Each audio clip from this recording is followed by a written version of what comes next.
نفروش همسایت را، نفروش برادرت را، نکن خیانت به همسایه، نکن خیانت به ایمان، نکن خیانت به اسلام. از خدا عزیزی دیدم بترس. خدا شما را نظاره دارد، نظاره‌گر شما خدای رئوف و مهربان.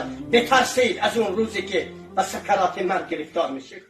همون انسانی که شما برادرت را میفروشی شانه از تو خالی میکند، میگد و پس سر من تو به برادرت خیانت کردی، تو به همسایت خیانت کردی، تو به دوستت خیانت کردی. من خرسندم که مرگی که زودتر آمد، ورنه تو فردا به منم خیانت میکردی.